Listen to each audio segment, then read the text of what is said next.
Here is the first assignment we are doing today. So look at the first one. Look at the first one. They've given you some pictures of triangles, and they just want you to tell why it's congruent. You don't have to write any words. You don't have to write a 2-column proof. You just have to say side, side, side, or side, angle, side. Yeah, that's all you gotta. That's all you gotta do. So look at this. What do you guys see? Side, angle, side. So there's a side, and then a side, and the angle that's in between them. So we got side, angle, side. Da-da-da. All right. Number 2 seems interesting. I can only see 2 sides. What is it? Reflexive. Oh, the reflexive property. That one in the middle is the same. Okay, so it's side, side, side.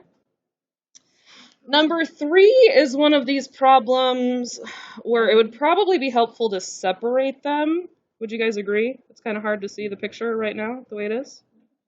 Yes? Would we agree? Yes? Okay. So I'm going to go ahead and separate these. But I'm going to have to, I don't have a lot of space to draw them the same size, so I'm going to draw them a little bit smaller. Like this. And this is MKL, and they had dot marking. And then I've got this one. Okay, my drawings don't look that much the same, but you get the idea. MKJ. Okay. Now, is there any other marking I should add? I did the angle. Yeah, and I have the reflexive property again because the bottom side in both triangles is actually the same. Do you guys see that? This bottom side is shared in both triangles. When I pulled them apart, I could see that this MK and that MK are the same. It's the reflexive property again. Okay, so now, based on the pictures, what do you guys see? Side, angle, side. SAS, okay? Here we got 2 sides and an angle. Is that side, angle, side? No, this is a side, and an angle. It's a side, and an angle.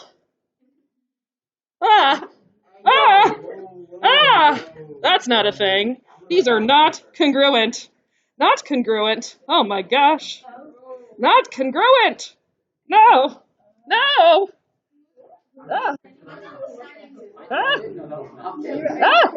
It's not an option. I am recording. This is not an option. You guys made me write a bad thing. No, you said side angle. I just wrote down. It's not side, angle, side, though. It's 2 sides. It's 2 sides and then an angle. Oh! See how it doesn't work, though? Do you see? Do you see? Because the angle is not in between the sides. Oh! And you know what we don't have in class? We don't have no side angle in class, okay? We do not have no angle side in class either. Angle side is not a congruent statement. It's not. So if you have the same angle side or the same side angle, you can actually draw multiple triangles. It is not a congruent statement. So this particular picture, they are congruent. You can kind of tell it's like, well, duh, Miss Rice, they're the same size. But you could actually take those same angle measurements, that same information, and you could draw multiple different triangles from it. It doesn't work. Because you could keep that angle right there, keep these side lengths right here, and hold on, let me think about this for a second. How could you draw it differently? You could take this side, you could pull this side, hold on. How could I make it work with this exact, well, maybe not with this exact one. I'll have to show you, I can show you guys a different example tomorrow where you can have angle side, and you can actually draw 2 different triangles using angle side. It doesn't work. And the way you remember it is there's no angle side in math class. No side angle. Is bad. We don't have that in math class. All right, you guys got it? We got it? Okay, can you do the other 4? We can do that? Okay, turn the page. Turn to the last page. Now this time they did a peculiar thing. They said, take these coordinates and determine whether the two triangles are congruent. They didn't give you a picture. They said, take the points on the coordinate planes, like X and Y coordinates, draw them on a graph, and determine if side, side, side congruence applies. How could we know if side, side, side congruence applies by drawing points on an X and a Y axis? That's a great question. All right, let's nose goes, get up and come get some graph paper. Nose goes, nose goes. Savannah, will you hand me a sheet of graph paper also? Thank you, ma'am.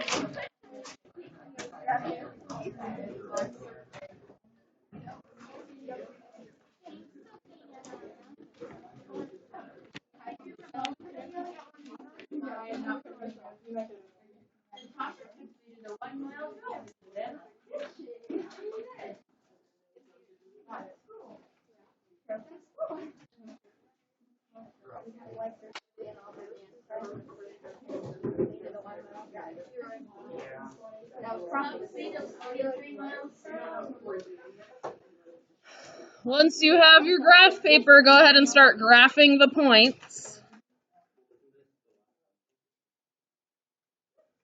The last question. Oh, because you can do the proofs. That's not new. That's like yesterday. Yeah. Well, you guys are going to do those on your own. You don't need me for those. That's not new, but this is new, so I didn't want to leave you guys hanging. 1, 2, 3, 4, 5. Oh, down 4. 1, 2, 3, 4, 5. 1, 2, 3, 4.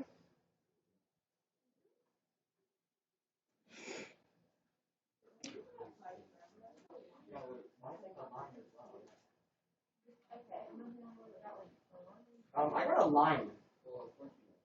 Well, I don't think so. Well, imagine getting a line. That's very interesting. Have y'all like some kind of crooked lines? Well, is it actually a straight line? I think it's just a very terribly shaped triangle. It's not actually a straight line. It's like the slopes are different. It is just a very skinny, slanty, so here, I'll show you the triangle. You guys telling me that those are collinear when they're not. Liar pants.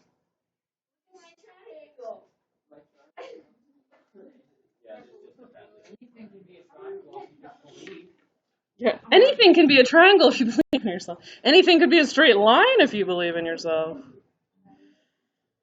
So Q, my R is on the wrong side of my triangle, but it's over there. All right. So PQR.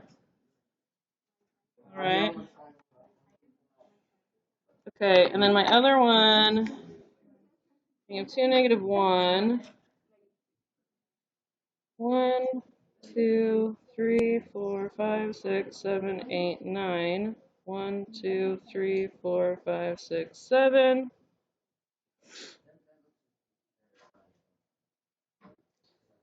1, 2, 3, 1, 2.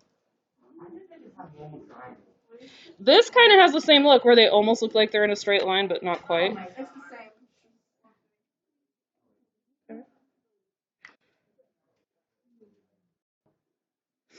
All right, now, I like Avery's thinking. Avery said, I'm noticing the slopes are kind of the same, so I think that they're the same. But is saying the slopes of the sides the same a valid way of showing triangle congruence? No. What is a valid way of showing triangle congruence? What are the two ways that we've learned? SSS, SAS. So based on this, what? Say it again. No, I know what you meant, and what you meant is not wrong. It's just we can't use it. So it's common sense, but common sense does not work in proof. So that's like you're having a debate with someone, and you're like, no, it makes sense, and they can play devil's advocate. It doesn't make sense, and then you're done because you didn't anything. Does that make sense? If they're not going to go with what makes sense to you, what is common sense to you, then you've got nothing to prove it. So we can look at these and we can say if somebody is willing to be reasonable with us, yep, I'm going to say those two triangles are probably congruent. But if somebody's not willing to be reasonable and they're going to play devil's advocate with us, then we have to be able to go and say, okay, let's actually prove it. And to actually prove it, we're going to have to go back to the side, side angle, side, something like that that is more tangible than, come on, use your common sense, I can see the slopes are the same. So how could we be a little bit more tangible with it? What do you guys know from previous math classes that could maybe help us with this?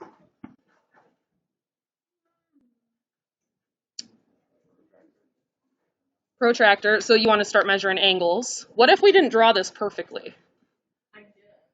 Yeah, I didn't either. Probably not, huh? Do we know something in math that could help us find the lengths of the sides? Yes. Distance formula. Could the distance formula, do you guys remember the distance formula? Does the distance formula sound familiar at least? No. Whew. Well, all right, let's get our phones out. We got to Google this. Distance formula between 2 points. Google it real quick. Distance formula between 2 points. Google, Google, Google. So we could do side angle side. That's a little bit tricky because your drawing has to be perfect. That's a great opportunity for someone to play devil's advocate with you.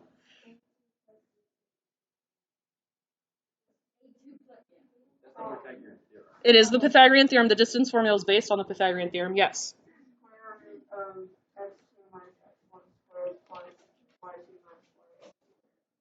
Okay, so x2 minus x1 squared plus y2 minus y1 squared. And then the 2 points you have are x1 comma y1, x2 comma y2. Does that ring a bell at all? No. Not at all. No. Well, I know like the X, Y. This rings a bell? Yes, but not the first part. The formula doesn't? So this is a formula. It's based on the Pythagorean theorem where you can find the distance between 2 points. So if you have two different coordinates, you can find the distance between them by using the distance formula. So if I can take one triangle and find the distance between these 2 points, the distance between those 2 points, the distance between those two, if I can find the three distances, and then find the distances of the other triangle, and if they're the same, then I can go, oh, side, side, side. It works. And then nobody can play devil's advocate with me because all three sides are the same. It's not going to be, oh, your angles are slightly different. And you're like, well, because I drew it and I'm not perfect at drawing. They're like, no, they're slightly different. And it can't be like, oh, well, common sense says the slopes are the same, therefore they're the same. And they're like, well, my common sense says something different.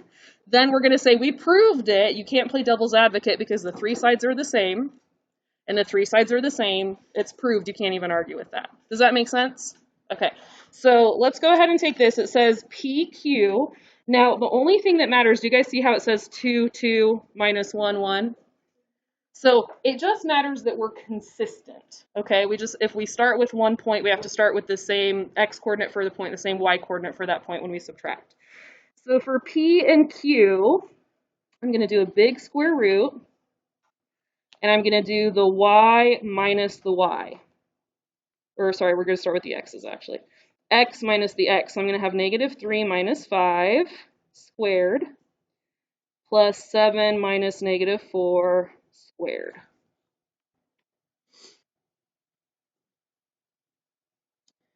And it's about to get repetitive, and that's okay. Let's do the QR one.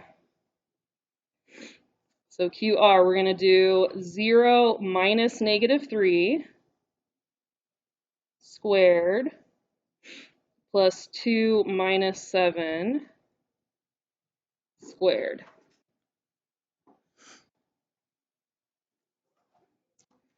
For PR, we're going to do 0 minus 5 squared plus 2 minus negative 4 squared. Okay. How do your brains feel? They're good? Okay. So for this, we got negative 8 squared. What's negative 8 squared? Positive 64, good catch. Okay, so we got the square root of 64 plus, okay. 7 minus negative 4 is 7 plus 4. That's 11. What's 11 squared? 121, okay. All right, next one. Minus minus 0 minus minus 3. 3 squared is 9. 2 minus 7 is negative 5. Negative 5 squared is 5. Okay. Negative 5 squared is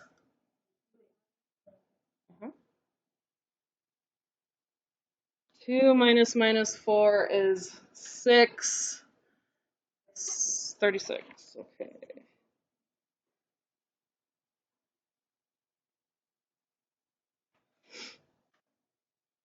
$64 plus 121.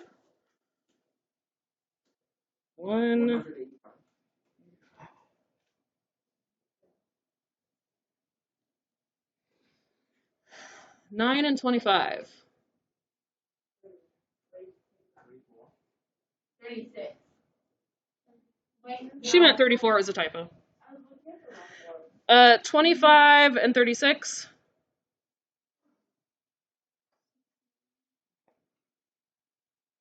All right. When you guys reduce or simplify your radicals, do you guys like to do, like, look for perfect squares in there, or do you guys like to do the little factor tree thing? I am a fan of factor trees also. Okay.